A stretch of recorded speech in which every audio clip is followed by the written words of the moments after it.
As far as we know, some altercation took place between a Maruti supervisor and a worker. They exchanged a heated argument, after which they contacted the management. The management said they would take a decision on the issue the next morning. Yesterday, no decision was taken by the management and the matter was left pending. 삼성 인도 노동자들의 불법 파업으로 인해 삼성은 어마어마한 손실을 보았다고 하는데요. 불법 파업인 만큼 파업을 주도한 노동자들에게 손해배상 청구를 할 거라는 소문이 돌면서 공장 내부가 아주 시끄럽다고 합니다. 삼성 공장에서 일을 하고 있는 한 근로자가 사연 스토리로 사연을 보내주셨는데요. 불법 파업의 진실을 모두 이야기하겠다며 보내주신 사연 한번 들어보시죠. 안녕하세요. 저는 아니타라고 해요. 체나이 삼성 공장의 생산관리부에서 일하고 있는 35살의 평범한 직장맘이죠.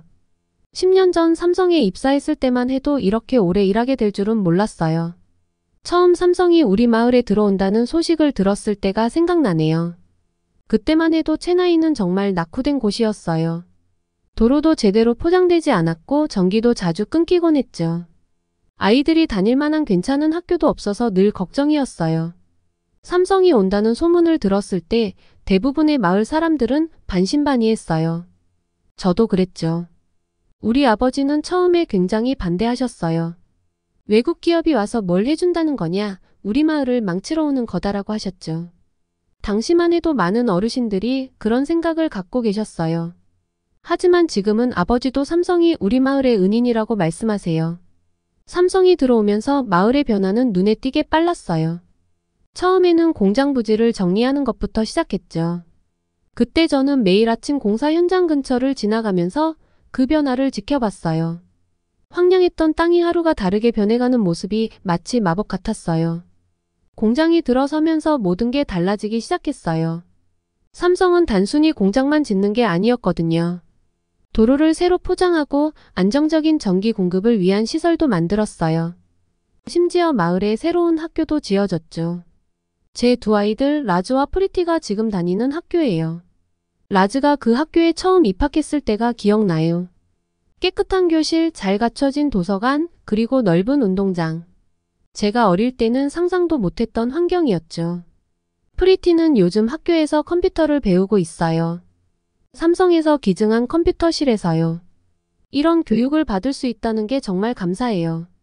저는 대학에서 산업공학을 전공했는데 졸업 후에는 마땅한 일자리를 찾지 못했어요.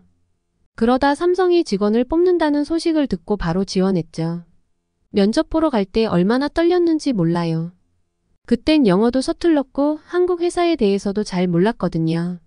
하지만 운이 좋았던 걸까요? 합격했다는 소식을 들었을 때 온 가족이 기뻐서 울었어요. 입사 초기에는 정말 힘들었어요. 한국식 기업 문화에 적응하는 게 쉽지 않았거든요. 정확한 시간 관리, 꼼꼼한 품질 관리, 그리고 끊임없는 개선을 추구하는 문화. 처음에는 너무 엄격하다고 생각했죠. 하지만 시간이 지나면서 이해하게 됐어요. 이런 문화가 있었기에 삼성이 세계적인 기업이 될 수 있었던 거죠. 입사 2년차 때 가장 큰 시련이 찾아왔어요. 남편이 교통사고로 갑자기 세상을 떠난 거예요. 그때 라즈는 5살, 프리티는 3살이었죠. 정말 캄캄했어요. 혼자서 어떻게 아이들을 키워나갈 수 있을지. 하지만 회사가 저를 지켜줬어요. 특별 휴가를 주고 심리 상담도 지원해 주었죠. 동료들도 한 식구처럼 저를 도와줬어요. 이제는 제가 생산관리부의 중요한 일원이 됐어요. 매일 수백 개의 제품을 검수하고 불량품이 나오지 않도록 관리하는 게 제 일이죠.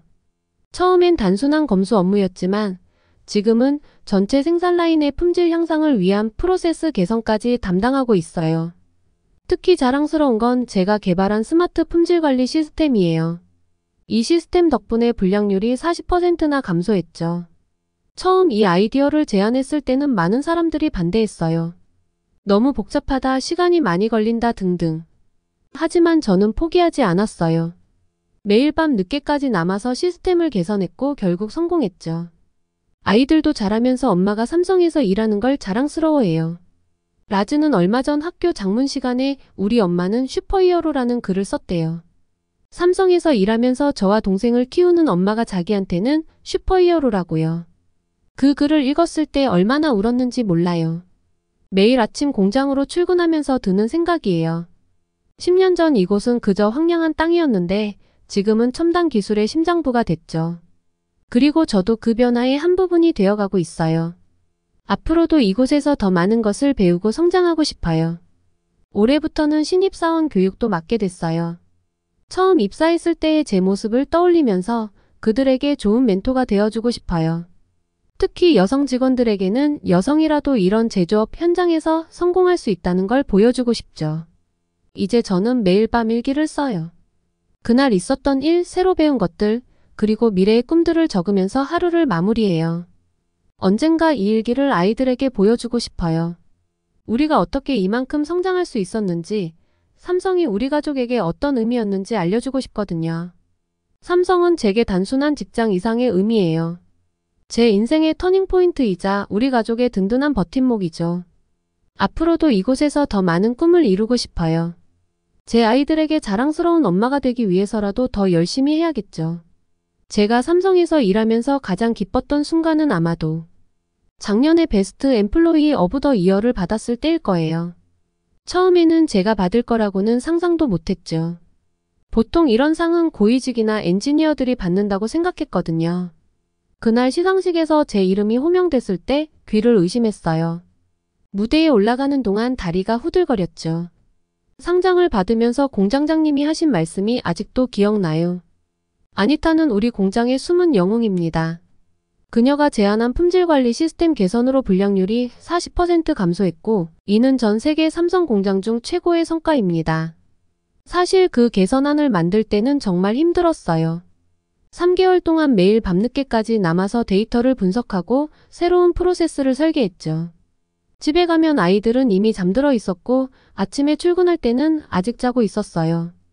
친정어머니께서 아이들을 돌봐주시면서 너무 무리하는 거 아니냐고 걱정하셨죠. 하지만 저는 포기할 수 없었어요. 이게 제가 인정받을 수 있는 기회라는 걸 알았거든요. 그리고 그 노력이 결실을 맺었어요. 제가 만든 새로운 시스템은 이제 다른 삼성 공장에서도 벤치마킹하고 있다고 해요. 얼마 전에는 베트남 공장에서 온 팀에게 이 시스템을 직접 설명하는 기회도 있었죠. 제 영어가 서툴러서 걱정했는데 다들 열심히 들어주시고 좋은 평가를 해주셔서 정말 감사했어요. 특히 기억에 남는 건 한국에서 오신 임원님께서 제 발표를 듣고 하신 말씀이에요. 아니타 씨는 삼성의 미래입니다. 당신 같은 직원이 있어서 다행이에요. 그 말씀을 들었을 때 눈물이 났어요. 제가 이룬 모든 것들이 인정받는 느낌이었거든요. 요즘은 회사에서 제 의견을 많이 물어보세요. 새로운 생산 라인을 설계할 때도 저를 항상 회의에 부르시고 중요한 의사결정에도 참여하게 해주시죠. 처음에는 부담스러웠는데 이제는 제 목소리를 내는 게 자연스러워졌어요. 특히 현장 직원들의 고충을 경영진에게 전달하는 역할도 하고 있는데 이게 정말 보람 있어요. 지난주에는 특별한 프로젝트를 맡게 됐어요. 공장 전체의 생산성을 높이기 위한 혁신 프로그램을 기획하는 건데요. 제가 팀장을 맡게 됐어요. 10명의 팀원들과 함께 일하면서 저는 매일이 새로운 도전의 연속이에요. 하지만 이런 도전이 저를 더 성장하게 만드는 것 같아요. 그리고 최근에는 정말 놀라운 소문을 들었어요. 제가 한국지사로 발령날 수도 있다는 거예요. 아직 확정된 건 아니지만 그런 이야기가 나온다는 것만으로도 너무 기쁘죠. 물론 걱정도 돼요. 아이들 교육 문제도 있고 한국 생활에 적응할 수 있을지도 불안하고요. 특히 한국어를 더 열심히 공부해야 할 것 같아요. 그래서 요즘은 퇴근하고 나서 한국어 학원에 다니고 있어요. 매일 2시간씩 수업을 듣는데 정말 쉽지 않아요. 하지만 한국어로 된 업무 메일을 읽을 때마다 조금씩 실력이 늘고 있다는 걸 느껴요. 특히 한국 본사와 화상회의를 할 때 통역 없이도 어느 정도 대화가 가능해졌다는 게 정말 뿌듯해요. 얼마 전에는 라즈가 엄마 우리 한국 가면 진짜 삼성 회장님도 만날 수 있어요? 라고 물어보더라고요. 그 순수한 질문에 웃음이 났지만 한편으로는 마음이 뭉클했어요. 제가 이렇게 성장할 수 있었던 건 모두 아이들 덕분이에요. 더 나은 미래를 만들어주고 싶다는 생각이 저를 여기까지 오게 했거든요. 회사에서는 이제 제가 실질적인 가장이라는 걸 다들 알아요. 그래서 더 배려해 주시는 것 같아요. 야근이 필요할 때도 아니타 애들 있으니까 먼저 가라고 해주시고 휴가도 아이들 학교 일정에 맞춰서 쓸 수 있게 해주세요. 이런 배려 덕분에 일과 육아를 병행할 수 있는 것 같아요. 최근에는 신입사원 교육도 맡게 됐어요. 제가 처음 입사했을 때의 두려움과 설렘을 기억하면서 그들에게 도움이 되고 싶어요. 특히 여성 직원들에게는 당신도 할 수 있다는 걸 보여주고 싶어요. 인도에서는 아직도 여성이 이런 제조업 분야에서 성공하기가 쉽지 않거든요. 어제는 신입사원 한 명이 저를 찾아왔어요. 자신도 저처럼 되고 싶다면서 어떻게 하면 좋을지 조언을 구하더라고요. 그 모습을 보면서 제가 많은 사람들에게 롤모델이 되어가고 있다는 걸 실감했어요. 그래서 더 책임감을 느끼고 더 열심히 해야겠다고 다짐했죠. 지난달에는 우리 팀이 회사 전체 생산성 향상 대회에서 1등을 했어요. 시상식 때 팀원들과 함께 찍은 사진을 제 책상 앞에 붙여놓았는데 그걸 볼 때마다 가슴이 뿌듯해요. 우리가 함께 고민하고 노력한 시간들이 이렇게 좋은 결과로 이어졌다는 게 정말 기쁘거든요. 가끔 밤에 아이들이 잠든 모습을 보면서 생각해요. 10년 전 불안한 마음으로 삼성에 입사했던 제가 이제는 회사의 핵심 인재가 되었다는 게 믿기지 않아요. 그리고 이제는 더 큰 꿈을 꿀 수 있게 됐죠. 한국 발령이 된다면 그것도 제 인생의 새로운 도전이 될 것 같아요. 하지만 지금 이 순간에도 감사해요. 매일 아침 출근길에 마주치는 동료들의 미소, 새로운 아이디어를 제안했을 때 진지하게 들어주시는 상사들, 그리고 우리 엄마가 최고야 라고 말해주는 아이들. 이 모든 게 제가 더 열심히 일할 수 있는 이유가 되고 있어요. 얼마 전에는 제 스토리가 사내 뉴스레터에 실렸어요. 인도 공장의 숨은 보석이라는 제목으로요. 그 기사를 읽으면서 다시 한번 제 자신을 돌아보게 됐어요. 제가 여기까지 올 수 있었던 건 결코 저 혼자만의 힘이 아니었다는 걸요. 회사의 지원, 동료들의 도움, 그리고 무엇보다 가족들의 믿음이 있었기에 가능했던 거죠. 그렇게 행복한 하루하루를 보내던 중 요즘에 회사 내의 분위기가 조금 이상하더라고요. 평소에는 활기찼던 공장이 갑자기 무거운 분위기로 바뀌었거든요. 처음에는 그저 일시적인 현상이라고 생각했는데 점점 심각해지는 것 같아요. 지난주 월요일부터 이상한 소문들이 돌기 시작했어요. 누군가가 임금을 3배로 올려달라는 요구를 했다더군요. 게다가 근무 시간은 절반으로 줄이고 휴가는 2배로 늘려달라고도 했대요. 처음 이 이야기를 들었을 때는 웃어넘겼어요. 말도 안 되는 요구라고 생각했거든요. 사실 더 이상한 건 이런 소문이 어떻게 시작됐는지 아무도 모른다는 거예요. 마치 공기 중에 떠다니다가 갑자기 모두의 입에 오르내리기 시작한 것처럼요. 보통 이런 소문은 누군가가 시작했다는 게 있기 마련인데 이번에는 달랐어요. 어제는 제 팀의 라메 씨가 이상한 말을 하더라고요. 아니타 씨, 우리도 중국처럼 될 수 있을까요? 처음에는 무슨 말인지 몰랐는데 알고 보니 중국의 어떤 공장에서 파업을 해서 큰 성과를 얻었다는 이야기가 돌고 있더라고요. 저는 그 이야기가 사실인지 의심스러웠어요. 점심시간만 되면 직원들이 삼삼오오 모여서 이야기를 나누고 작업장에서도 일보다는 이런 얘기들이 더 많이 오가더라고요. 특히 신입사원들이 이런 이야기에 더 민감하게 반응하는 것 같았어요. 그들은 아직 삼성이 우리 마을에 가져다준 변화를 잘 모르니까요. 어제는 생산 라인에서 일하던 중에 뒤에서 누군가가 소곤거리는 소리가 들렸어요. 곧 큰일이 벌어질 거래. 우리도 준비해야 하지 않을까? 이런 말들이요. 마치 누군가가 의도적으로 불안감을 조성하는 것 같았어요. 특히 걱정되는 건 젊은 직원들이에요. 그들은 삼성이 들어오기 전 우리 마을의 모습을 모르거든요. 좋은 도로, 깨끗한 물, 현대적인 학교. 이 모든 게 삼성 덕분이라는 걸 실감하지 못하는 것 같아요. 어제는 신입사원 한 명이 우리가 너무 적은 월급을 받는 거 아니에요? 라고 물어보더라고요. 저는 한숨이 나왔어요. 그러던 어느 날 공장 게시판에 익명의 글이 붙었어요. 우리는 노예가 아니다. 더 이상 참을 수 없다는 과격한 내용이었죠. 읽으면서 머리가 복잡해졌어요. 이건 분명 누군가가 의도적으로 문제를 만들려는 것 같았거든요. 화장실 벽에도 낙서가 생기기 시작했어요. 깨어나라, 단결하자 같은 문구들이요. 매일 아침 청소 직원들이 지우면 또 새로 생기고. 이런 악순환이 계속되고 있어요. 마치 누군가가 계획적으로 이런 분위기를 만들어가는 것 같아요. 특히 이상했던 건 이런 일이 터지는 시점이에요. 삼성이 우리 공장에 대규모 투자를 하려고 준비하고 있다는 소식이 있었거든요. 새로운 생산 라인이 들어오면 일자리도 더 늘어날 텐데 하필 이런 시기에 파업 이야기가 나오다니요. 저는 이해가 되지 않았어요. 삼성이 우리 마을에 들어오고 나서 얼마나 많은 것이 바뀌었는지 다들 알고 있잖아요. 예전에는 상상도 못했던 수준의 급여를 받고 있고 복리후생도 인도의 다른 회사들과 비교도 안 될 만큼 좋아요. 제 아이들이 다니는 학교도 삼성 덕분에 생긴 거고요. 어젯밤에는 잠도 잘 안 왔어요. 아이들 방에 가보니 둘 다 평화롭게 자고 있더라고요. 프리티는 삼성에서 받은 장학금으로 피아노를 배우기 시작했고 라즈는 과학 실험실에서 매일 새로운 것을 배우며 즐거워하고 있어요. 이 모든 게 위험해질 수도 있다고 생각하니 가슴이 아팠어요. 오늘 아침에는 팀 회의가 있었어요. 평소라면 활발하게 의견을 나누던 동료들이 왠지 조용했어요. 모두들 무언가 말하고 싶은데 못하는 것처럼 보였죠. 회의가 끝나고 나서야 알게 됐어요. 누군가가 파업에 참여하지 않으면 불이익을 주겠다고 협박했다는 거예요. 이제는 확신해요.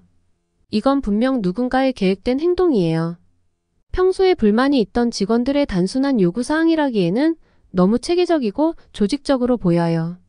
게다가 파업 요구 조건들이 현실적으로 전이 불가능한 수준이라는 것도 이상하고요. 결국 우려하던 일이 터져버리고 말았는데요. 어제 아침 평소처럼 출근했는데 공장 정문 앞에 수백 명의 직원들이 모여 있더라고요. 그들의 손에는 각종 피켓이 들려 있었고 함성 소리가 공장 전체를 울렸죠. 처음 보는 광경에 멍하니 서 있을 수밖에 없었어요. 시간이 지날수록 상황은 더 심각해졌어요. 처음에는 300명 정도였던 시위 인원이 점점 늘어나더니 이제는 1,500명이나 되는 직원들이 파업에 동참하고 있어요. 저희 공장 전체 직원이 2,000명인 걸 생각하면 정말 큰 규모죠. 파업 첫날은 정말 혼란스러웠어요. 평소 같으면 기계 소리로 가득했을 공장이 완전히 멈춰버렸거든요. 그 적막감이란 마치 심장이 멈춘 것 같았죠. 경비실 앞에서는 시위대와 보안요원들이 실랑이를 벌이고 있었고 저는 그저 그 광경을 멀리서 지켜볼 수밖에 없었어요. 가장 충격적인 건 제가 잘 알던 동료들의 얼굴을 시위대 속에서 발견했을 때예요. 지난주까지만 해도 함께 웃으며 이야기를 나눴던 사람들이 이제는 마치 다른 사람이 된 것처럼 격앙된 목소리로 구호를 외치고 있었어요. 특히 제 팀의 라비, 그 친구는 제 아이들한테 삼촌이라고 불릴 만큼 가까웠는데 경찰도 출동했어요. 처음에는 10명 정도였는데 시위대가 늘어나면서 경찰 병력도 점점 늘어났죠. 공장 주변은 이제 완전히 경찰차로 둘러싸여 있어요. 평화로웠던 우리 마을이 이렇게 변할 줄은 정말 몰랐어요. 둘째 날부터는 언론에서도 관심을 보이기 시작했어요. 지역 신문은 물론이고 전국 방송까지 저희 공장 앞으로 취재 차량을 보냈죠. 카메라 앞에서 인터뷰하는 동료들을 보면서 마음이 아팠어요. 그들이 말하는 불만 중에는 사실이 아닌 것들도 많았거든요. 셋째 날 인도 정부에서도 관심을 보이기 시작했어요. 어제는 노동부 장관이 직접 성명을 발표했다고 하더라고요. 외국 기업의 노사 갈등을 예의주시하고 있으며 필요하다면 정부가 직접 개입할 수도 있다는 내용이었죠. 이제는 정말 걷잡을 수 없는 상황이 된 것 같아요. 매일 아침 출근하는 게 두려워졌어요. 시위대와 마주치지 않기 위해 이제는 뒷문으로 들어가고 있어요. 다행히 저는 아직 일을 할 수 있지만 생산 라인은 거의 멈춘 상태예요. 매일 손실액이 어마어마하다고 하더라고요. 집에 가면 뉴스에서는 계속 저희 공장 이야기가 나와요. 아이들이 엄마 회사 맞아요? 라고 물어볼 때마다 가슴이 아파요. 특히 큰아이 라즈가 학교에서 친구들에게 놀림을 받았다고 했을 때는 정말 미안했어요. 이웃들의 시선도 달라졌어요. 예전에는 삼성 직원이라고 하면 부러워했는데 이제는 뭔가 안쓰럽게 쳐다보는 것 같아요. 시장에 가도 수근거리는 소리가 들리고 아이들 학교 학부모 모임에서도 어색한 분위기가 감돌아요. 파업이 2주째로 접어들면서 회사 측에서 첫 번째 제안을 내놓았어요. 하지만 파업 참가자들은 이를 즉각 거부했죠. 그들의 요구사항은 점점 더 커져만 갔어요. 이제는 처음에 임금 인상을 넘어서 경영진 교체까지 요구하더라고요.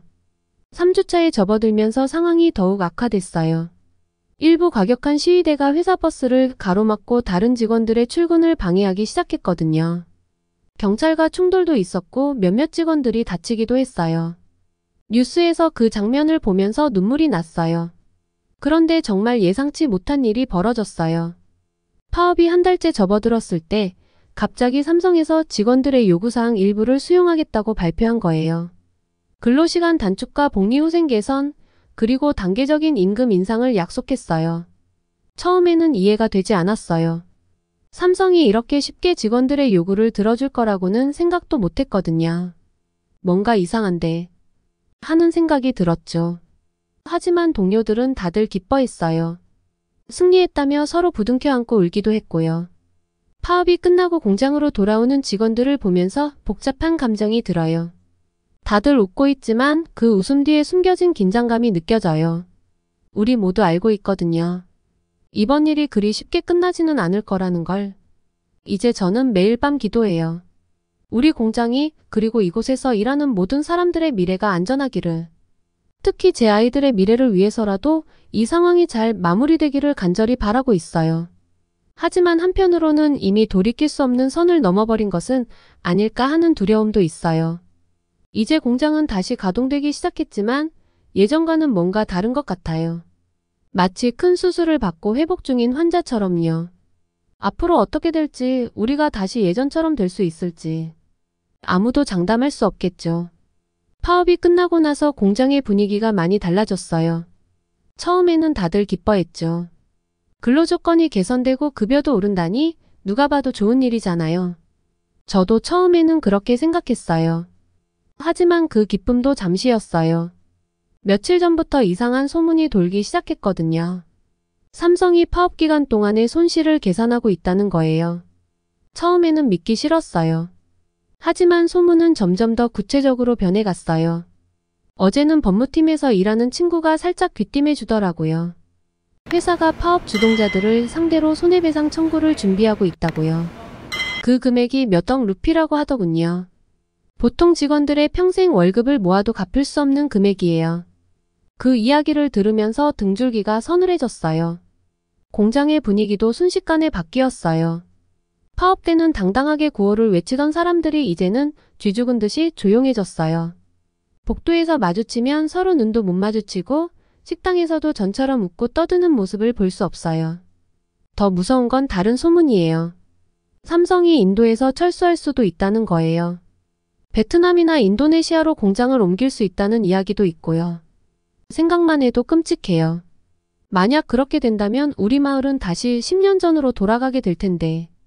어제는 동료 한 명이 울면서 제게 찾아왔어요.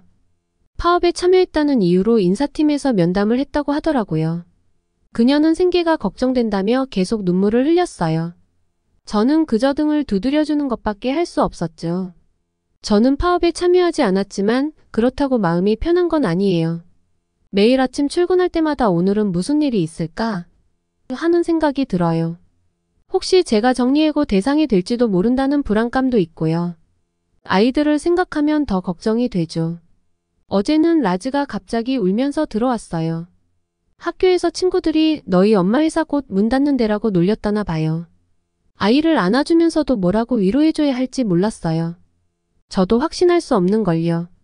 프리티도 요즘 자주 물어봐요. 엄마, 우리 이사 가야 해요. 아직 어린아이인데도 뭔가를 느끼는 것 같아요. 어제는 자기 장난감을 정리하는 걸 봤어요. 이사 갈 때 가져갈 것들을 고르고 있었대요. 그 모습을 보는데 가슴이 찢어지는 것 같았어요. 우리 동네 시장에 가면 이제는 예전처럼 반갑게 맞아주지 않아요. 삼성 직원이라고 하면 부러워하던 시선도 이제는 동정이나 걱정으로 바뀌었죠. 채소 가게 아주머니는 어제 힘내요, 아니타. 다 잘 될 거예요 라고 위로해 주셨어요. 그 말이 왜 이렇게 마음에 걸리는지. 그래도 저는 포기할 수 없어요. 지금까지 열심히 일하면서 쌓아온 것들이 있잖아요. 제가 받은 상들, 인정받은 능력, 그리고 무엇보다 동료들과의 신뢰. 이런 것들을 지키기 위해서라도 더 열심히 해야겠다고 생각해요. 어제는 늦게까지 남아서 새로운 품질 개선 프로젝트 계획서를 작성했어요. 이런 시기일수록 우리가 얼마나 가치 있는 존재인지 보여줘야 한다고 생각했거든요. 다행히 상사분께서 굉장히 좋아하셨어요. 아니타, 이런 직원이 있어서 다행이야라고 말씀해 주셨죠. 오늘 아침에는 특별한 결심을 했어요. 아이들에게 더 이상 불안한 모습을 보여주지 않기로요. 아침 식사 때는 평소처럼 밝게 웃으면서 이야기를 나눴어요. 라즈에게는 자신감을 가지라고 이야기해 주었고 프리티의 장난감은 제자리에 돌려놓았어요. 회사에서도 변화를 시작했어요. 예전에는 각자 자기 일만 하고 돌아갔는데 이제는 퇴근 후에 남아서 동료들과 이야기를 나누려고 해요. 서로의 고민도 들어주고 힘이 되어주면서 이 위기를 함께 극복해 나가고 싶어요. 앞으로 어떻게 될지는 아무도 모르겠지만 한 가지는 확실해요. 제가 할 수 있는 최선을 다해야 한다는 거요. 아이들을 위해서라도 우리 가족의 미래를 위해서라도 절대 포기하지 않을 거예요. 오늘도 아침에 거울을 보면서 다짐했어요. 할 수 있어, 아니타. 넌 충분히 강하고 능력 있는 사람이야. 이렇게 제 자신을 다독이면서 새로운 하루를 시작하려고 해요. 어쩌면 이 위기가 우리 모두를 더 강하게 만들어줄지도 모르잖아요? 결국 우리가 해야 할 일은 하나예요. 각자의 자리에서 최선을 다하는 거죠. 그래서 저는 오늘도 힘을 내서 출근합니다. 아이들에게 자랑스러운 엄마가 되기 위해, 그리고 제 자신과의 약속을 지키기 위해서요. 이 폭풍이 언제 지나갈지는 모르지만 우리는 반드시 이겨낼 수 있을 거예요. 지금까지의 사연 어떻게 들으셨나요? 구독과 좋아요 부탁드리겠습니다. 다음에 더 재밌는 사연으로 돌아올게요. 감사합니다.